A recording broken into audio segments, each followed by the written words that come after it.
ಸಮಾಲೋಚನೆ ಡಿಜಿಟಲ್ಗೆ ಸ್ವಾಗತ. ಶಿಕ್ಷಣವೇ ಶಕ್ತಿ ಎಂದು ನಂಬಿರುವ ಸಿದ್ದರಾಮಯ್ಯ ನೇತೃತ್ವದ ಕಾಂಗ್ರೆಸ್ ಸರ್ಕಾರ ಶಿಕ್ಷಣ ಕ್ಷೇತ್ರಕ್ಕೆ ಹೆಚ್ಚು ಆದ್ಯತೆ ನೀಡುತ್ತಿದ್ದು, ಜಿಲ್ಲೆಯಲ್ಲಿ 20 ಪಬ್ಲಿಕ್ ಶಾಲೆಗಳ ಆರಂಭಕ್ಕೆ ಕ್ರಮ ಕೈಗೊಳ್ಳಲಾಗಿದೆ ಎಂದು ಶಾಸಕ ಎಚ್.ಎ. ಇಕ್ಬಾಲ್ ಹುಸೇನ್ ಅವರು ತಿಳಿಸಿದರು.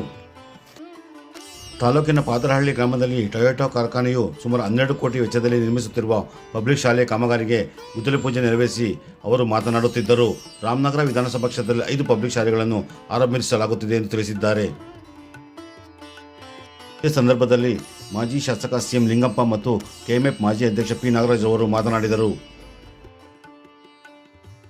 ಕಾರ್ಯಕ್ರಮದಲ್ಲಿ ಜಿಲ್ಲಾ ಗ್ಯಾರಂಟಿ ಸಮಿತಿ ಅಧ್ಯಕ್ಷ ಕೆ. ರಾಜು, ತಾಲೂಕು ಅಧ್ಯಕ್ಷ ವಿ. ಎಸ್. ರಾಜು, ನಗರಾಭಿವೃದ್ಧಿ ಪ್ರಾಧಿಕಾರದ ಅಧ್ಯಕ್ಷ ಎ. ಚೇತನ್ ಕುಮಾರ್, ಮಾಜಿ ಅಧ್ಯಕ್ಷ ಆರ್. ದೊಡ್ಡವೀರಯ್ಯ, ಗ್ರಾಮ ಪಂಚಾಯತಿ ಅಧ್ಯಕ್ಷ ಜಯಲಕ್ಷ್ಮಮ್ಮ, ಸದಸ್ಯರಾದ ಮೋಹನ್ ರಾಮ್ ಮನ್ನಾರ್, ಸತೀಶ, ರೂಪ, ಮಾಜಿ ಸದಸ್ಯ ಪುಟ್ಟೇಗೌಡ, ಮುಖಂಡರಾದ ಪ್ರಾಣೇಶ್, ಶಂಕರಪ್ಪ, ಉಮೇಶ್, ಎಸ್ಡಿಎಂಸಿ ಅಧ್ಯಕ್ಷ ಮಂಚೇಗೌಡ, ಮುಖಂಡರಾದ ಮಹಾದೇವು, ಅನೀಶ್, ಮೋಹನ್ ರಾಜು, ಆನಂದ್, ಚಂದ್ರು, ಶೇಖರ್, ಮಾರೇಗೌಡ, ಸಲೀಂ ಪಾಷಾ, ಬಿಇಒ ಸೋಮಲಿಂಗಯ್ಯ, ಟಿಕೆಎಂನ ಪ್ರಕಾಶ್, ರಮೇಶ್, ಶಾಲಾ ಮುಖ್ಯೋಪಾಧ್ಯಾಯ ಡಾಕ್ಯಾ ನಾಯಕ್, ಪಿಡಿಒ ದಯಾನಂದ್ ಉಪಸ್ಥಿತರಿದ್ದರು. ಕ್ಷೇತ್ರ ಒಂದು ಮಾದರಿ ಕ್ಷೇತ್ರ ಆಗಬೇಕು. ಏನು 20-30 ವರ್ಷಗಳು ನಾವೆಲ್ಲರೂ ಕೂಡ ವಂಚಿತರಾಗಿದ್ದೀವಿ. ನಿಮಗೆಲ್ಲ ಗೊತ್ತು, ಕೊರೋನಾ ಸಂದರ್ಭ ಸಾಕಷ್ಟು ಜನರಿಗೆ ನಾವೆಲ್ಲರೂ ಕೂಡ ಕಳ್ಕೊಂಡ್ವಿ. ಸಾಕಷ್ಟು ಜನ ಉಸಿರು ಚಲ್ಬಿಟ್ಟು ನಮ್ಮನ್ನು ಯಾರು ಬಂದು ನೋಡಿಲ್ಲ. ಆ ಸಂದರ್ಭದಲ್ಲಿ ಅಧಿಕಾರದಿಂದ ಹೇಳದ ಮೇಲೆ ಹಣ ಸಂಪಾದನೆ ಮಾಡಿದ್ರು. ಕೆಟ್ಟ ಕಾಯಿಲೆ, ಅಪ್ಪ ಸತ್ತ ಮಕ್ಕಳಿಲ್ಲ, ಮಕ್ಕಳ ಸತ್ತ ತಾಯಿ ಇಲ್ಲ, ಒಬ್ರಿಗೊಬ್ರು ಮುಟ್ತಾ ಇರಲಿಲ್ಲ.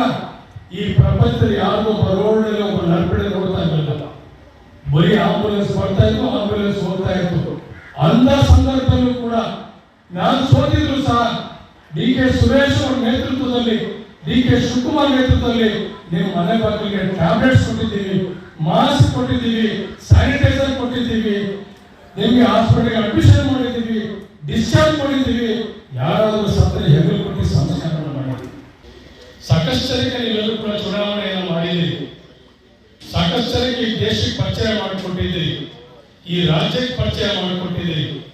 ಹಗಲಿಗೂ ನೀವೆಲ್ಲರೂ ಕೂಡ ಬೆವರು ಸುರಿಸಿದ್ದೀರಿ, ಹೋರಾಟ ಮಾಡಿದ್ದೀರಿ, ಒಂದು ಆಸೆ ಇಟ್ಟಿದ್ದೀರಿ, ಒಂದು ನಿರೀಕ್ಷೆ ಇಟ್ಟಿದ್ದೀರಿ, ಒಂದು ಅಭಿಲಾಷೆ ಇಟ್ಟಿದ್ದೀರಿ.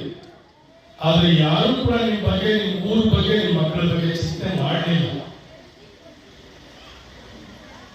ಎಂತೆಂದೂ ಅಧಿಕಾರ ಸಿಕ್ತು, ದೇಶದ ಪ್ರಧಾನಮಂತ್ರಿಗಳಾದ್ರು, ಈ ರಾಜ್ಯದ ಮುಖ್ಯಮಂತ್ರಿಗಳಾದ್ರು, ಒಂದಿನ ಆದರೂ ಪಾದರಳ್ಳಿ ಬಗ್ಗೆ ಆಗಲಿ, ಹರಿಶ್ಚಂದ್ರ ಪಂಚಾಯತಿ ಬಗ್ಗೆ ಆಗಲಿ, ಈ ಮಕ್ಕಳ ಬಗ್ಗೆ ಆಗಲಿ, ನಿಮ್ಮ ಬಗ್ಗೆ ಆಗಲಿ ಯಾವತ್ತೂ ಕೂಡ ಚಿಂತನೆ ಮಾಡಲಿಲ್ಲ.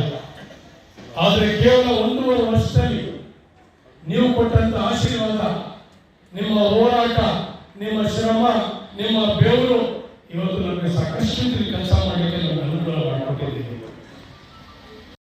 ಈ ವಿಡಿಯೋ ಇಷ್ಟವಾಗಿದ್ದರೆ ಲೈಕ್, ಶೇರ್ ಮತ್ತು ಸಬ್ಸ್ಕ್ರೈಬ್ ಮಾಡಿ. ವಂದನೆಗಳೊಂದಿಗೆ.